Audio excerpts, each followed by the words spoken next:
مشاهدينا تاني فقرة النهاردة في برنامجنا بانوراما الشباب. هيكون معانا منة الله عادل هتكلمنا عن فن السكتش. فن السكتش هو مصطلح اسباني، والاصل عبارة عن رسم تخطيطي او مسودة او منظر.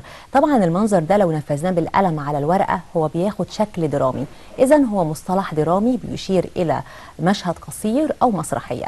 ده اللي هنتعرف عليه اكتر مع منة الله عادل، وهنعرف كتير جدا عن فن السكتش. اهلا بيك يا منة. اهلا وسهلا.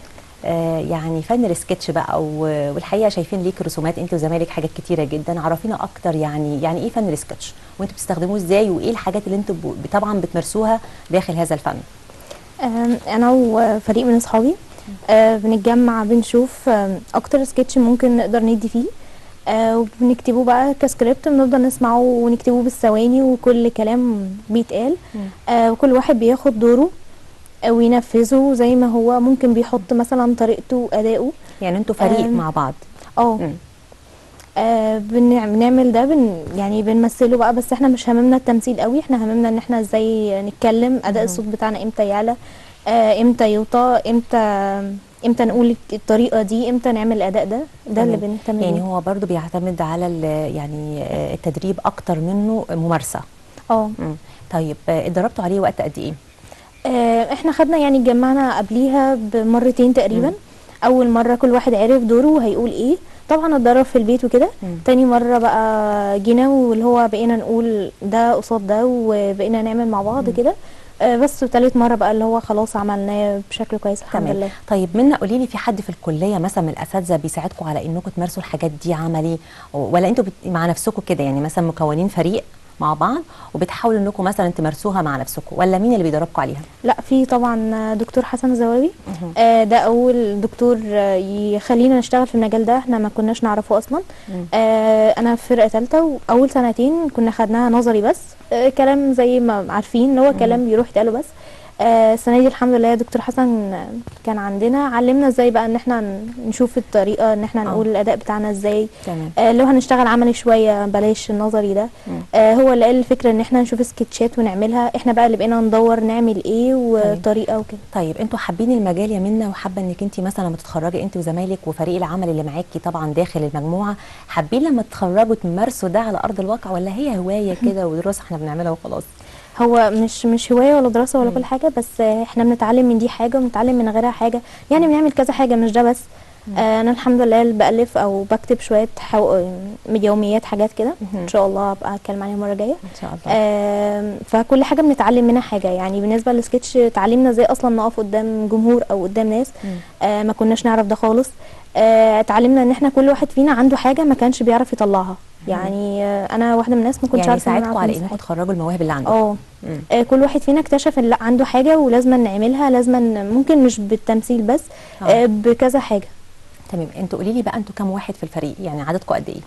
احنا اللي عمل السكتش كان 7. حد مثل الموظف اللي هو بتاع الفيزا، و6 اللي هم جايين ياخدوا منه الفيزا. كل واحد كان ليه حكايه. اول شخص اللي هو كان جاي باع صيغه مامته كده عشان ياخد الفيزا. بقينا ندور لا ده ينفع مع الشخصيه ده فاعملها انت، ده اسلوبك قريب منه فاعملها انت، وهكذا. تمام. بصفتك بقى ان انت يعني بتدرسي في كليه اعلام وطالبه في كليه اعلام، قولي لي انت طموحاتك لما تتخرجي هتمارسي المجال الاعلامي اكتر، ولا طبعا هاويه السكتش ونفسك ان شاء الله لما تتخرجي تتمرسي فيه اكتر؟ لا، مجال الاعلام الحمد لله معانا برضو. في مبادره عندنا اسمها كانك مذيع، دكتور حسن برضو يعني هو اللي مرتبها لنا. انا قدمت فيها كذا مره، يعني ببقى فيها مذيعه كذا مره في دي. بنعملها ان احنا الدراسه اللي عندنا او المحاضره اللي عندنا بنقدمها كبرنامج اذاعي او برنامج تلفزيوني. يعني بيبقى حد مذيع وحد ضيوف، المذيعه بتسال والضيوف بيجاوبوا على اساس المنهج ده. يعني بنسال مثلا، نطرح سؤال زي اسئله الامتحانات وهو بيجاوب بالطريقه اللي هو عارفها كده. طيب منى، المنتج اللي انتوا عملتوه بقى في السكتش يعني ما عرضتوش ليه في مسابقات؟ يعني ما دخلتوش مسابقات تنافسوا بيها، خاصه ان انتوا طلبه كليه اعلام واكتر ناس يعني اكيد فاهمه عن الموضوع ده، ولا انتوا وصلتوا لفين؟ قولي لي. احنا عملنا كذا سكتش، فحاليا اللي هو بننفذ كذا حاجه، وان شاء الله اكتر حاجه هتلاقيها عجبتنا هندخل بيها مسابقات، بس لما الفرصه تتوفر لنا ان شاء الله. تمام. طيب ايه رايك منا نطلع فاصل نشوف بعض الحاجات اللي متعلقه بالسكتش، وبعدين نرجع نكمل كلامنا تاني في موضوع حلقتنا النهارده.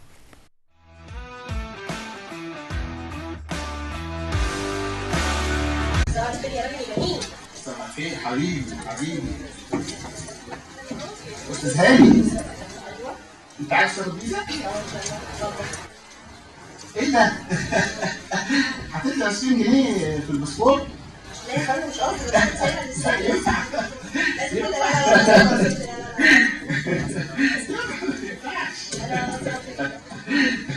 خليني بلاش ليه مريضة تجيبي مريضة معروف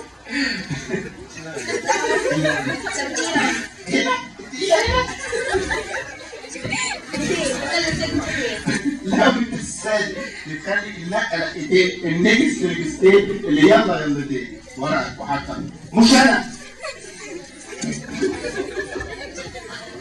نكست اللي بعده. لو هتسألني انا اللي بقدم من سنة، انا اللي جيت لك 1000 مرة لحد ضهري مشكلة، مسافر ليه وقلت لك ليه بتفتكر جيت لك في حياتي ذكرياتي مش هلاقي مشكلة، قلبك المرة دي عرفت اني عندي حق، يا غالي هتديها لي ولا ناوي تقول لي لا لا لا لا.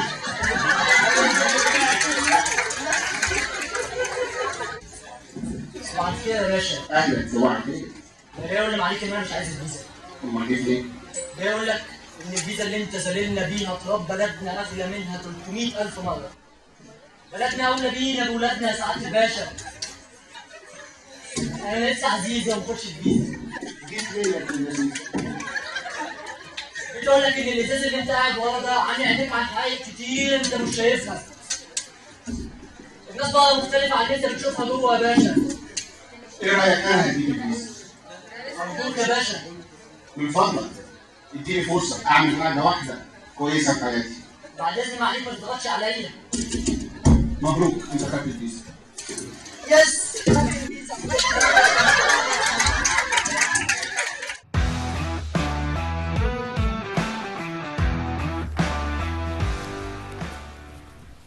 أعزائي الشباب، رجعنا لكم تاني ولسه مكملين معاكم بنتكلم عن فن السكتش مع منة الله عادل. هتكلمنا ايه المشروعات اللي هم هيقوموا بيها في الأيام اللي جاية بخصوص فن السكتش. منة قولي لي، يعني لو اتكلمنا معاكي بقى قلنا لك يعني انت وزمايلك بخصوص مشروعات وتقديمها مثلا للجنة تقيمها، هل الفكرة دي طرقت على بالكم ولا انتوا يعني لسه بتفكروا مثلا في الموضوع ده؟ احنا دلوقتي كشغالين كتدريب، يعني مش اللي هو مسابقات وكده، لان زي ما قلت لحضرتك ان خلال السنتين اللي فاتت كنا شغالين نظري بس. فاللي هو اول ما اتحركنا بقى لا احنا نعمل حاجات كتير، عايزين نشوف اداء صوتنا. احنا قلت لحضرتك ان همنا مش التمثيل، مش عايزين تمثيل، اهم حاجه عندنا ان احنا نعرف نلون الصوت بتاعنا، ما يبقاش على رتم واحد او اللي احنا متعودين عليه. عملنا كذا حاجه، وفي ان شاء الله هنعمل برضو وهنشوف سكتشات من افلام او مقاطع معينه هنعملها وبنظبطها حاليا يعني. طيب لو قلت لك بقى يا منى، زمايلك اللي معاكي في الفريق وطبعا معاكي في كليه اعلام، انت تحبي النهارده تنصحيهم تقولي لهم ايه؟ ولو قلت لهم اهتموا اكتر بفن السكتش هيكون دي نصيحه حلوه، ولا انت عايزه تسيبي كل واحد على حريته؟ هو كل واحد على حريته طبعا، بس كل واحد شايف نفسه في حته فلازم يروح فيها. في ناس حاساها اللي هو لا انت سكتش بس ان انت تعرف تأدي في حاجات معينه. في ناس لا ممكن تنفع كاخراج، كتأليف، كاعداد، الكلام ده كله. فكل واحد ليه يمه معينه لازم يشتغل عليها يعني. تمام. طيب برضو بتوجهيهم النهارده او يعني بخصوص ان احنا في برنامجنا بانوراما الشباب، يعني برنامج كله شبابي في شبابي يعني زي ما بيقولوا، عايزه تقول لهم ايه النهارده، وانك طبعا تحفزيهم اكتر على انهم يمارسوا السكتش ويمارسوا طبعا مجالات اخرى في مجال الاعلام، تقول لهم ايه النهارده؟ اولا اللي هم ما يستنوش الفرصه انها تجيلهم، يخلقوا هم فرص من عندهم، يحاولوا يشوفوا هم عايزين ايه ويعملوه، ما يستنوناش لان انا وقعت في المشكله دي فانا مش عايزه حد يقع فيها تاني. كل حد عايز يعمل حاجه هيقدر يعملها، بس بالعزيمه والاراده هيعملها. ممكن يلاقي فرصه قليله معاه زي الدكتور او كده، يحاول اللي هو لا يعني انا خلاص الفرصه جات لي همسكها، مش اللي هو لا اما فرصه تانية تيجي. تمام تمام يا منى. طيب لو انت بقى في مشروع التخرج، لما يبقى مثلا اوقات بنطلب منكم مشاريع تخرج وكده، لما بتيجوا تنفذوها على ارض الواقع بتقعدوا مع بعض بتتواصلوا مثلا بتناقشوا بعضكم فيها، ولا كل واحد بيشتغل لوحده؟ لا اكيد كل واحد مع يعني كلنا مع بعض جروب، لان بيبقى مبنيه مثلا انت هتعمل كذا فده هيدخل يعمل كذا. يعني احنا عندنا المشروع التخرج بتاعنا فيلم قصير. كان عن ايه بقى؟ كان للدفعه كلها؟ لا احنا لسه رابعه بس. هو عموما يعني السنين اللي فاتت هو اساسي فيلم قصير. لازم بنعمل فكره معينه لازما يعني اللي هي حد كان عامل قبل كده حاجات عن السرطان الثدي وكده، فيلم بس اللي هو لا ليه هدف ليه معنى بيفرق مع ناس كتير.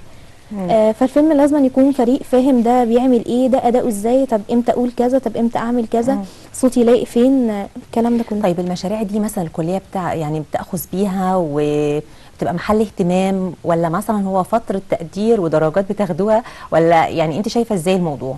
هو المفروض اصلا لما بنيجي نقدم يعني الناس اللي لما بتخلص المشروع ما بتيجي تقدم بيبقى فيه لجنه بيبقى فيها من كذا قناه، بحيث ان هي لو لقيت مثلا نماذج ممكن تاخدها بتعمل كده.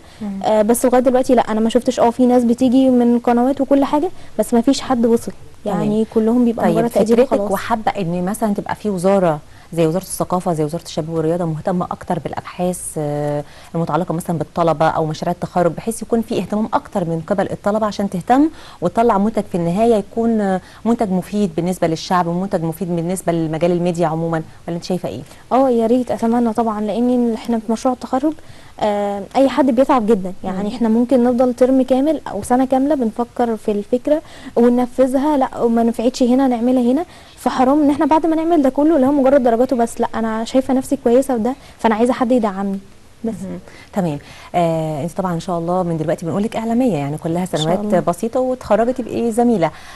رايك ايه، او شايفه انه يعني بيتم دلوقتي انشاء نقابه للاعلاميين، رايك ايه في النقابه؟ هو المفروض ان هي تكون على مستوى اعلى شويه. طيب. لان منا هنطلع فاصل، خلينا الاول بدون مقاطعه كلامك نطلع فاصل وبعدين نرجع نكمل تاني موضوع نقابه الاعلاميين، خليكم معانا.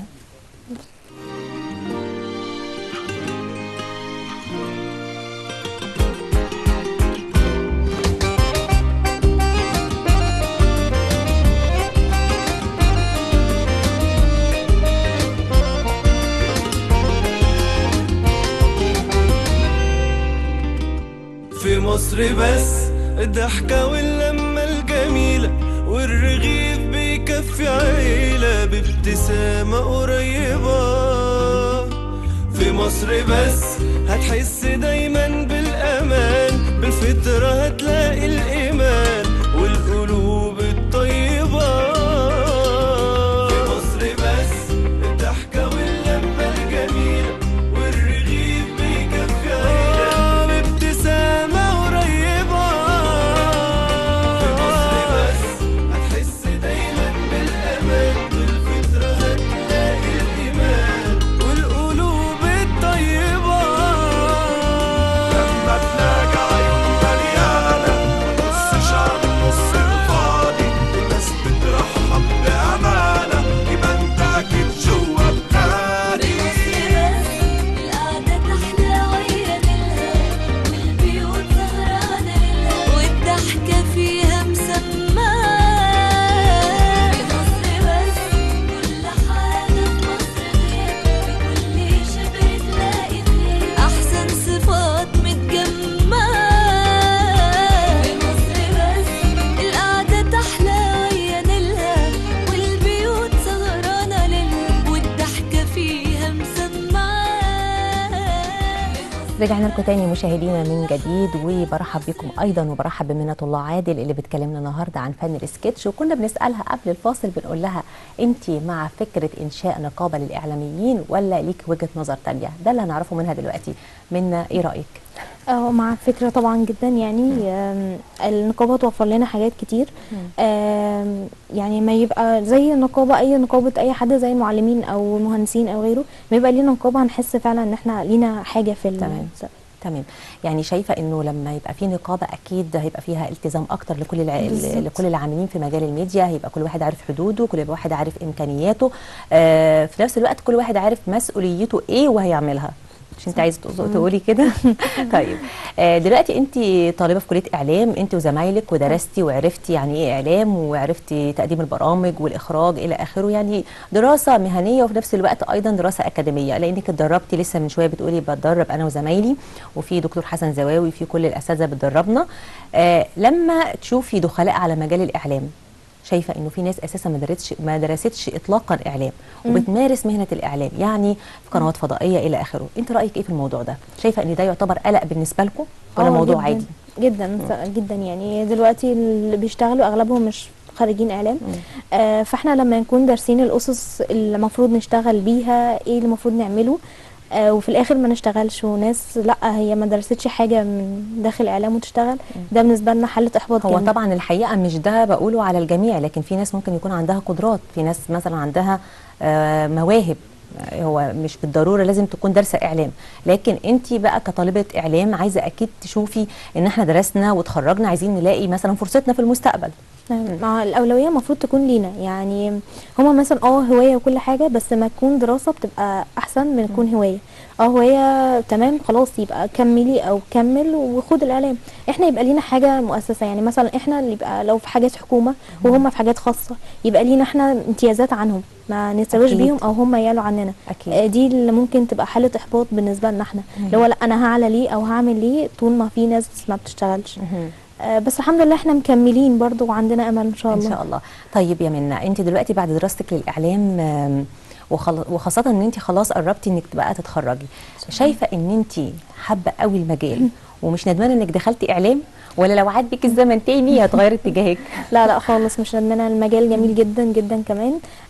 في حاجات ما كنتش اعرفها، الشخصيه او الكاريزما الاعلاميه نفسها حد خيالي. المجال لما بتعمق فيه المفروض اعمل ده واعمل ده واعمل ده، اذا كان بقى اخراج او تصوير او اعداد او تقديم، كل مجال ليه حاجه كويسه جدا، ويعني كل واحد بيلاقي نفسه في حاجه. تمام. فهي دي المتعه يعني بالنسبه لنا. طيب مثلك مين الاعلى بقى في الاعلام؟ هو انا مش ليا حد معين، بس انا بحب اشتغل على الكاريزما بتاعتي انا، يعني ممكن اخد من الشخص ده حاجه عجباني والشخص ده حاجه عجباني، لكن ما بحبش اكون زي حد. تمام. بس يعني دي خلاص عجبتني فباخدها، دي عجبتني اخدها، فلكن الكاريزما كلها ان انا اخد الشخصيه دي كلها انت لا. من باب اللي هو ما تكونش حد تاني غير نفسك. هو حاجه اشبه من كده. تمام. طيب احلامك ايه في المستقبل بقى؟ ان شاء الله ان انا اكون اشتغل على حاجتين، اعداد وتقديم. بحب الاعداد جدا وخاصه والتقديم برضو. الاعداد بحس بمتعه ان انا بكتب الحاجات اللي المفروض تتقال، والتاليف والكلام ده كله. بحس براحه نفسيه جدا لما باجي اكتب الحاجات دي. فحابه المجال جدا. يعني الاعداد بيستهويكي اكتر ولا التقديم؟ يعني هو الاثنين، بس اما بكتب اما بعد حاجه واقدمها دي بحس انا ان هي حاجه كويسه بالنسبه لي. طيب امنيه بقى اخيره بتتمنيها انت وزمايلك، او ليكي انت وزمايلك، مش انت بس، وكمان معاكي زمايلك؟ نتمنى ان احنا نوصل، نلاقي فرصه فعلا توصلنا ونحقق حلمنا اللي احنا عايزينه. ما يبقاش مجرد بس حاجه بنعملها في الجامعه مع التدريب وكده مع الدكاتره. يبقى لينا مستقبل، يبقى لينا فرصه. احنا مستعدين نتعب ما فيش اي مشكله، بس نلاقي في الاخر. يعني عايزه تتعبي ما فيش اي مشكله خالص، بس يبقى في نتيجه في النهايه. ده بالظبط يا رب ان شاء الله يا منى تحققي كل احلامك وكل امنياتك انت وزمايلك. والحقيقه وصلنا معانا النهارده لنهايه حلقتنا من برنامج بانوراما شباب، واشوفكم على الف خير غدا حلقه جديده. الى اللقاء.